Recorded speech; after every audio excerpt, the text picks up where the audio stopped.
yeah, what I've realized is it's not dicks or clits that matter. I'm just attracted to talented narcissists who want nothing to do with me. Speaking of which, y'all want to hear the creepiest and most expensive thing I've ever done for love? Yes. Yeah, it's great. This story takes place in the year 2015, back before international air travel was a plague-spreading nightmare, and I was doing a study abroad semester in Rome, Italy. And yes, as a privileged white woman, I do manage to sneak that into every single conversation. So I planned a solo weekend trip to London for myself, and I was walking by the London Eye, another big Ferris wheel there, and that was when I saw Ross, the street magician. Now, Ross looked like a cross between like Eddie Redmayne and a young Paul McCartney, and he talked like Harry Styles.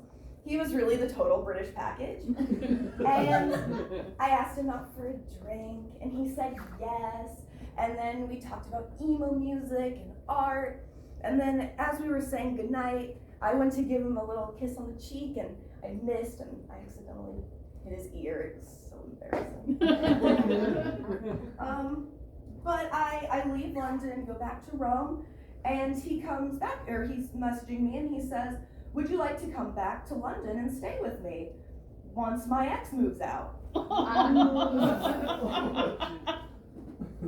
So, of course I went back. But I did not tell my family that I was going back to England to stay with a street magician. Would any of you?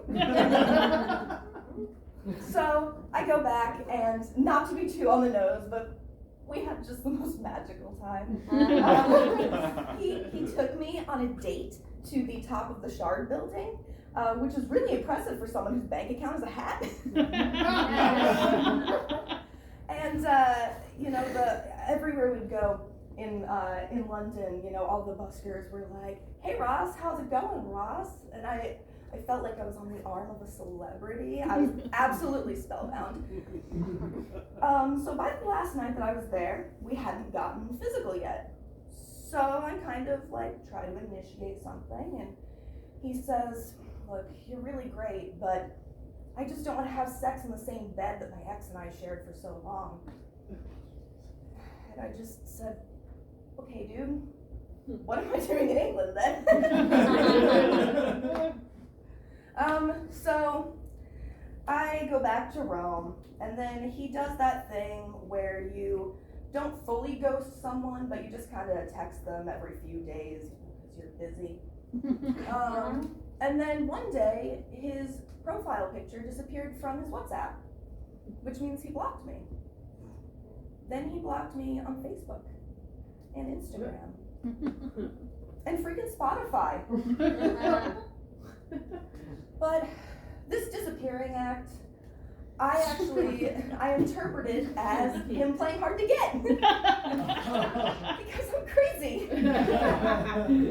And so I spent my remaining time in my undergrad grinding it out so that I could get my GPA high enough to go to a master's program in England. And I freaking did it. Yeah. So I moved to Manchester, England, because I'm crazy. And I planned my, weekend in London. And mind you, I have had my speech, my outfit, my hair prepared for like 2 years at this point. So I go, and I go to the London Eye, and he's not there. So he had blocked my US number on WhatsApp.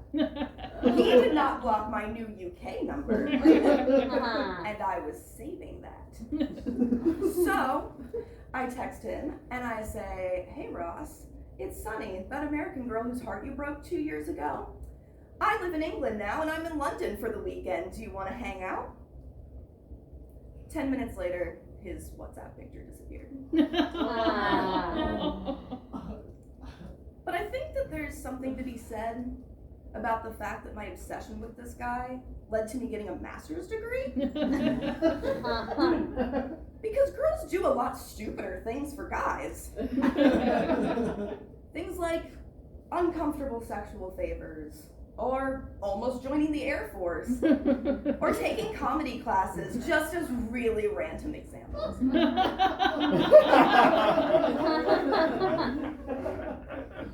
But I'm reminded of this heartbreak every month on the 19th when I make my payments towards my $120,000 of student loan debt. Thank you all.